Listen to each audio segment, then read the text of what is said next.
ಚರ್ಚೆ ಮಾಡೋಣ, ವೈಜ್ಞಾನಿಕವಾಗಿ ಬಹಳ ವಿಚಾರಗಳು ಚರ್ಚೆ ಮಾಡೋಣ. ಇವತ್ತೇನು ನಾವು ಕಂದಾಯ ಗ್ರಾಮಗಳ ಅಭಿಯಾನ ಕೈಗೆತ್ತಿಕೊಂಡಿದ್ದೀವಿ, ಇದ್ರಲ್ಲಿ ಏನಾದ್ರೂ ಲೋಪಗಳಿದ್ರೆ ಚರ್ಚೆ ಮಾಡೋಣ. ಜನರಿಗೆ ಇವತ್ತು ನಮ್ಮ ಸರ್ಕಾರ ಮಾಡ್ತಾ ಇರ್ತಕ್ಕಂಥ ಕೆಲಸಗಳ ಬಗ್ಗೆ ಇವತ್ತು ಸಹಕಾರ ಕೊಡ್ತಕ್ಕಂಥ ಕೆಲಸ ಮಾಡಬೇಕು. ಅವರು ಜಿಲ್ಲಾ ಮಂತ್ರಿಯಾಗಿ ಕೆಲಸ ಮಾಡಿದ್ರು, ಯಾಕೆ ಇಂಥ ಕಾರ್ಯಕ್ರಮಗಳು ಕೈಗೆತ್ತಿಕೊಳ್ಳಿಲ್ಲ ಆ ಸಂದರ್ಭದಲ್ಲಿ?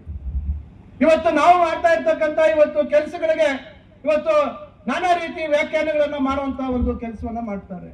ಅದೆಲ್ಲ ನನ್ನ ಮುಖವಾಡ ಕಳಿಸ್ಬಿಡ್ತಾರಂತ. ನನಗಿರೋದು ಒಂದೇ ಮುಖ, ನಿಮ್ ತರ ದ್ವಿಮುಖ ಇಲ್ಲ ನನಗೆ. ಇವತ್ತು ನಿಮ್ಗೆ ಎಷ್ಟು ಮುಖ ಇತ್ತು ಅಂತಕ್ಕಂಥದ್ದು ಕೊರೋನಾ ಸಂದರ್ಭದಲ್ಲಿ 23 ಜನ ಮುಕ್ತರು ಸತ್ತದಂತ ಸಂದರ್ಭದಲ್ಲಿ ನಿಮ್ಮ ದ್ವಿಮುಖ ಅಥವಾ ನಿಮ್ಮ ವ್ಯಾಘ್ರ ಮುಖ ಎಲ್ಲರೂ ಇವತ್ತು ಇಡೀ ರಾಜ್ಯ ನೋಡಿದೆ. ಇವತ್ತು ಕೈಗಾರಿಕಾ ಪ್ರದೇಶದಲ್ಲಿ ನಾನು ಎಲ್ಲೂ ಯಾವುದೇ ರೀತಿ ನಾನು 1 ಸೆಂಟಿಮೀಟರ್ ಜಾಗ ಆ ರೀತಿ ದುರಾಸೆ ಆ ತರದ್ದು ಏನು ಭೂ ಕಬಳಿಕೆ ಮಾಡ್ತಕ್ಕಂಥ ಉದ್ದೇಶ ನನ್ನಲ್ಲಿ ಇಲ್ಲ, ಸದಾ ಯಾವತ್ತೂ ಇಲ್ಲ. ಆ ರೀತಿ ಏನಾದ್ರೂ ಉದ್ದೇಶಗಳಿದ್ರೆ ಅದು ನಿಮಗಿದೆ ಬಿಟ್ರೆ ನಮಗಂತೂ ಖಂಡಿತ ಉದ್ದೇಶಗಳಿಲ್ಲ. ಅದು ಎಲ್ಲಿ ಅದೇನೋ ಚಾಲೆಂಜ್ ಅಂತ, ಅದೇನ್ ಚಾಲೆಂಜು, ಅದೇನ್ ದಾಖಲೆಗಳು ಬಿಡುಗಡೆ ಮಾಡ್ತಿರೋ, ಅದೆಲ್ಲೆಲ್ಲಿ ದಾಖಲೆಗಳು ತಂದು ಬಿಡುಗಡೆ ಮಾಡ್ತಿರೋ ತಗೊಂಡ್ಬಂದು ಬಿಡುಗಡೆ ಮಾಡ್ರಿ ನೋಡೋಣ ತಾಕತ್ತಿದ್ರೆ. ನಿಮ್ಮ ಯೋಗ್ಯತೆಗೆ ಆ ಮೆಡಿಕಲ್ ಕಾಲೇಜಿಗೆ ಹೆಚ್ಚುವರಿ ಮಾಡಿದಂತ ಅನುದಾನ ಅವತ್ತು ಸರ್ಕಾರದಲ್ಲಿ ಮಂಜೂರು ಮಾಡಿಸ್ಕೊಳಕ್ಕೆ ಯೋಗ್ಯತೆ ಇರಲಿಲ್ಲ. ನಮ್ಮ ಸರ್ಕಾರ ಬಂದು ಅದಕ್ಕೆ ಅಧಿಕೃತವಾಗಿ ಮುದ್ರೆಯನ್ನು ಅವತ್ತು ಅಂತ ಹಾಕ್ಬೇಕಾಯ್ತು, ಅನುದಾನ ಬಿಡುಗಡೆ ಮಾಡಬೇಕಾಗಿತ್ತು. ಚಿಕ್ಕಬಳ್ಳಾಪುರ ಆಸ್ಪತ್ರೆಗೆ MRI ತರಿಸುವಂತ ಯೋಗ್ಯತೆ ನಿಮಗೆ ಇರಲಿಲ್ಲ ಒಬ್ಬ ಸಂಬಂಧಪಟ್ಟಂತ ಇಲಾಖೆ ಸಚಿವರಾಗಿ. ನಂದಿ ಬೆಟ್ಟಕ್ಕೆ ರೋಪ್ವೇ ವಿಚಾರದಲ್ಲಿ ಬರೀ ಟೇಪ್ ಕಟ್ ಮಾಡಿಬಿಟ್ರೆ ಆಯ್ತಾ? ಇವತ್ತು ಎಷ್ಟು ದೊಡ್ಡ ಸಮಸ್ಯೆಗಳು, ಆ ಸಮಸ್ಯೆಗಳನ್ನ ನಾವು ನಿವಾರಣೆ ಮಾಡುವಂತ ಕೆಲಸವನ್ನ ನಾವು ಮಾಡ್ತಾ ಇದ್ದೀವಿ. ದೊಡ್ಡ ಮಟ್ಟದಲ್ಲಿ ಹೂವಿನ ಬೆಳೆಗಾರರಿದ್ದಾರೆ ಇವತ್ತು ಚಿಕ್ಕಬಳ್ಳಾಪುರದಲ್ಲಿ, ಅವ್ರಿಗೆ ಒಂದು ಸುಸಜ್ಜಿತವಾದಂತ ಮಾರುಕಟ್ಟೆ ಮಾಡಬೇಕು ಅಂತಕ್ಕಂಥ ಯೋಗ್ಯತೆ ನಿಮಗಿರ್ಲಿಲ್ಲ. ಇವತ್ತು ಆ ಮಾರುಕಟ್ಟೆಯನ್ನ ಇವತ್ತು ನಿಜ ರೂಪಕ್ಕೆ ತರುವಂತ ಕೆಲಸವನ್ನ ಮಾಡ್ತಾ ಇದ್ದೀವಿ. ಕೇವಲ ಘೋಷಣೆ ಮಾಡ್ಬಿಟ್ರೆ ಆಗಲ್ಲ, ಇವತ್ತು ಅದು ಮಂಜೂರಾಗಬೇಕು, ಅದಕ್ಕೆ ಅನುದಾನ ಒದಗಿಸಬೇಕು, ಟೆಂಡರ್ ಆಗ್ಬೇಕು, ಕಾಮಗಾರಿ ಪ್ರಾರಂಭ ಆಗ್ಬೇಕು, ಜಾಗ ಕೊಡಬೇಕು, ಇವೆಲ್ಲ ಆಗ್ಬೇಕು. ಘೋಷಣೆ ಮಾಡ್ಬಿಟ್ರೆ ನಾನು 1000 ಘೋಷಣೆ ಮಾಡ್ತೀನಿ, ಆದ್ರೆ ವಾಸ್ತವಾಂಶ ಇವತ್ತು ಅದು ತಾರ್ಕಿಕ ಅಂತ್ಯ ಮುಟ್ತಕ್ಕಂಥದ್ದು ಆಗ್ಬೇಕಾಗುತ್ತೆ. ಶಿಡ್ಲಘಟ್ಟದಲ್ಲಿ ಸಿರಿಕಲ್ಚರ್ ಮಾರ್ಕೆಟ್ ತಾನು ಮಾಡಿಸಿದ್ದಂತೆ ಯಾವಾಗ ಮಾಡಿದೆ ಸ್ವಾಮಿ? ನಿಮ್ಮ ಅವ್ಯಯ ಸರ್ಕಾರ ಏನು ಬಜೆಟ್ ಏನು ಚುನಾವಣೆ ಮುಂಚಿತವಾಗಿ ಘೋಷಣೆ ಮಾಡಿದ್ ಬಿಟ್ರೆ ನೀವು ಮಾಡಿದ್ದಿಲ್ಲ. ಮತ್ತೆ ನಾವು ಅದಕ್ಕೆ ನಬಾರ್ಡಲ್ಲಿ ದುಡ್ಡು ಕೊಡಿಸುವಂತದ್ದು ಮಾಡಿದ್ವಿ. 2 ಹಂತದಲ್ಲಿ ಆಗ್ಬೇಕಾಗಿದ್ದನ್ನ ಒಂದೇ ಹಂತದಲ್ಲಿ 200 ಕೋಟಿಗೆ ಮಾಡಿಸಿರ್ತಕ್ಕಂಥದ್ದು ನಾವು, ನೀವಲ್ಲ. ದಾಖಲೆಗಳಿದಾವೆ. ಅವ್ರು ಮಾಡಿದ ಕೆಲಸಕ್ಕೆ ಟೇಪ್ ಕಟ್ ಮಾಡಿದಂತೆ, ನಿನ್ನ ಕೆಲಸಕ್ಕೆ ಯಾವ್ದು ನಾನು ಟೇಪ್ ಕಟ್ ಮಾಡಿಲ್ಲ. ನನ್ನ ದೊಡ್ಡ ಪಟ್ಟಿ ಇದೆ. ಇವತ್ತು ಇಷ್ಟು ದೊಡ್ಡ ಮಟ್ಟದಲ್ಲಿ ಕಾರ್ಯಕ್ರಮ ಬಡವರಿಗೆ ಇವತ್ತು ಬಡವರು ಮುಟ್ಸುವಂತ ಕೆಲಸ ಮಾಡ್ತಾ ಇದೀವಿ. ನಿನಗೆ ಜಿಲ್ಲೆಗೆ ಬರುವಂತದ್ದು ಅಥವಾ ಚಿಕ್ಕಬಳ್ಳಾಪುರಕ್ಕೆ ಬರುವಂತದಕ್ಕೆ ಪುರ್ಸೊತ್ ಇರ್ಲಿಲ್ಲ. ಬೆಂಗಳೂರಲ್ಲಿ ವಸೂಲಿ ಮಾಡ್ಕೊಂಡು ಕೂತಿದ್ದಂತ ನೀನು ಇವತ್ತು ನನ್ನ ಬಗ್ಗೆ ಮಾತಾಡುವಂತ ಅರ್ಹತೆ ನಿನ್ ಜನ್ಮಕ್ಕೂ ನೀನು ಬರೋದಿಲ್ಲ ಅಂತಕ್ಕಂಥ ಮಾತನ್ನ ನಾನು ಹೇಳಲಿಕ್ಕೆ ಬಯಸ್ತೇನೆ. ಇವತ್ತು ಏನಿದ್ದೆ ನೀನು, ನಿಮ್ಮ ಕುಟುಂಬದ ಹಿನ್ನೆಲೆ ಏನು, ಇವತ್ತು ಎಲ್ಲಿ ಬಂತು ನಿನಗೆ ಅಷ್ಟು ಕೋಟ್ಯಾಂತರ ರೂಪಾಯಿ ಆಸ್ತಿ? ನಿಮ್ಮ ಪಕ್ಷದವರೇ ನಿನ್ನ ಕೋವಿಡ್ ಕಳ್ಳ ಅಂತ ಕರೀತಾರಲ್ಲ, ಅದಕ್ಕೆ ನೀನೇ ಸಮಜಾಯಿಸಿ ಕೊಡ್ಬೇಕಾಗುತ್ತೆ. ಯಾಕೆ ಕರೆದ್ರು, ಯಾಕೆ ಬಿರುದು ಕೊಟ್ರು ಅಂತಕ್ಕಂಥದ್ದು ನೀನು ಯೋಚನೆ ಮಾಡ್ಬೇಕಾಗುತ್ತೆ.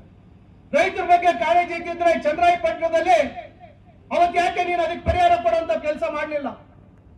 ಇವತ್ತು ಈಗ ಬಂದು ರೈತರ ಪರವಾಗಿ ಮಸಳೆ ಕಣ್ಣೀರು ಸುರಿಸ್ತೀಯಲ್ಲ ನೀನು, ಅಲ್ಲೇನಾದ್ರೂ ನೀನೇನಾದ್ರೂ ಹೋಗಿ ನೋಡಿದ್ಯಾ? ನೀನಲ್ಲಿ ಜಂಗಮಕೋಟೆಯಲ್ಲಿ ಎಷ್ಟು ಫಲವತ್ತಾದ ಭೂಮಿ ಇದೆ ಅಂತ ನೋಡಿದ್ಯಾ ನೀನು? ಏನಾದ್ರೂ ನೀವು ಅಲ್ಲಿ ಹೋಗ್ಬಿಟ್ಟು ಸರ್ಕಾರಿ ಜಾಗ ಎಷ್ಟಿದೆ ಅನ್ನೋ ಮಾಹಿತಿ ಇದೆಯಾ ನಿಮಗೆ? ಬೇರೆ ಬೇರೆ ಕಂಪನಿಗಳಿಗೆ ಎಷ್ಟು ಮಾರಾಟ ಆಗಿದೆ ಅನ್ನೋ ಮಾಹಿತಿ ಇದೆಯಾ ನಿಮಗೆ? ಇವು ಯಾವುದು ಮಾಹಿತಿ ಇಲ್ಲದೆ ಕೇವಲ ನಾನು ಹೇಳಿದ್ದೆ ಅಲ್ಲ ಕೇಳ್ತಾರೆ ಅಂತಕ್ಕಂಥ ರೀತಿಯಲ್ಲಿ ಹೇಳ್ಕೊಂಡು ಇದ್ರೆ ಯಾರು ಇಲ್ಲಿ, ನಾನು ಹಿಂದೆನೆ ಹೇಳಿದ್ದೆ, ಗೋಲಿ ಆಡೋವನಲ್ಲ ನಾನು, ಎಲ್ಲದಕ್ಕೂ ಎದುರು ನಿಂತು ನಾನು ಅದನ್ನ ಎದುರಿಸ್ತಕ್ಕಂಥವನು ಅಂತಕ್ಕಂಥ ಮಾತನ್ನು ನಾನು ಹೇಳಿದ್ದೆ. ಇವತ್ತು ಸಮಗ್ರವಾಗಿ ಇವತ್ತು ಜಿಲ್ಲೆಯಲ್ಲಿ ಅಭಿವೃದ್ಧಿ ಆಗ್ಬೇಕು, ನಮ್ಮ ಜಿಲ್ಲೆಗೆ ಒಳ್ಳೆ ಭವಿಷ್ಯತ್ ಬರಬೇಕು, ನಮ್ಮ ಮಕ್ಕಳಿಗೆ ಒಳ್ಳೇದಾಗ್ಬೇಕು, ನಮ್ಮ ಮಕ್ಕಳಿಗೆ ಉದ್ಯೋಗ ಸಿಗ್ಬೇಕು, ನಮ್ಮ ಜಿಲ್ಲೆಯಲ್ಲಿ ಇರ್ತಕ್ಕಂಥ ರೈತರ ಬದುಕಿನಲ್ಲಿ ಬದಲಾವಣೆ ಆಗ್ಬೇಕು ಅಂತಕ್ಕಂಥ ನಿರಂತರವಾದಂತಹ ಒಂದು ಪ್ರಯತ್ನವನ್ನು ನಾನು ಮಾಡ್ತಾ ಇದ್ದೇನೆ. ಇವತ್ತು ಹೂವಿನ ಮಾರ್ಕೆಟ್ ಇರ್ಬೋದು, ಇವತ್ತು ರೇಷ್ಮೆ ಗೂಡಿನ ಮಾರ್ಕೆಟ್ ಇರ್ಬೋದು, ಇವತ್ತು ನಮ್ಮ ತಾಲೂಕಿನಲ್ಲಿ ಇವತ್ತು ಕೆರೆಗಳು, ಶಿಡ್ಲಘಟ್ಟ ತಾಲೂಕಿನಲ್ಲಿ ಕೆರೆಗಳಿಗೆ ನೀರು ತುಂಬಿಸುವಂತದ್ದು ಇರ್ಬೋದು, ಇವತ್ತು ಗಂಟ್ಲು ಮಲ್ಲಮ್ಮ ಕೆರೆ ಕುಡಿಯೋ ನೀರಿನ ಯೋಜನೆ ಬಾಗೇಪಲ್ಲಿಯಲ್ಲಿ ಇರ್ಬೋದು. ಈ ರೀತಿ ಹಲವಾರು ಕಾರ್ಯಕ್ರಮಗಳನ್ನ ಇವತ್ತು ನಾವು ಮಾಡ್ತಾ ಇರ್ತಕ್ಕಂಥದ್ದು ನಮ್ಮ ಜಿಲ್ಲೆಯ ಸರ್ವಾಂಗೀಣ ಅಭಿವೃದ್ಧಿಗೆ. ಇವತ್ತು ಕೇವಲ ಬಾಯಿ ಚಪ್ಪಳಕ್ಕೆ ಮಾತಾಡುವಂಥದ್ದು ಬಿಟ್ಟು ನಿಮ್ಮ ಅವಧಿಯಲ್ಲಿ ಈ ರೀತಿ ಏನಾದರೂ ಆಗಿತ್ತಾ? ಇವತ್ತು ಪರಭಾವಿತ ಅರಣ್ಯ ಡೀಮ್ಡ್ ಫಾರೆಸ್ಟ್ ಇವತ್ತು ಯಾರು ಇವತ್ತು ಆ ವ್ಯವಸ್ಥೆಗೆ ಕಾರಣ? ನೀವೇ ನೇರ ಕಾರಣ. ನಿಮ್ಮ ತಾಲೂಕಿನಲ್ಲಿ ಇವತ್ತು ಸುಮಾರು 1,500ಕ್ಕಿಂತ ಹೆಚ್ಚು ಜನರ ರೈತರ ಭೂಮಿ ಅವರ ದಾಖಲಾತಿಗಳಲ್ಲಿ ಅವರ ಪಾಣಿಗಳಲ್ಲಿ ಪರಿಭಾವಿತ ಅರಣ್ಯ ಅಂತ ಹೇಳಿ ಇವತ್ತು ನಮೂದಾಗಿದೆ. ಅದಕ್ಕೆ ಏನು ಉತ್ತರ ಕೊಡ್ತೀರಾ ನೀವು ಹೇಳಿ?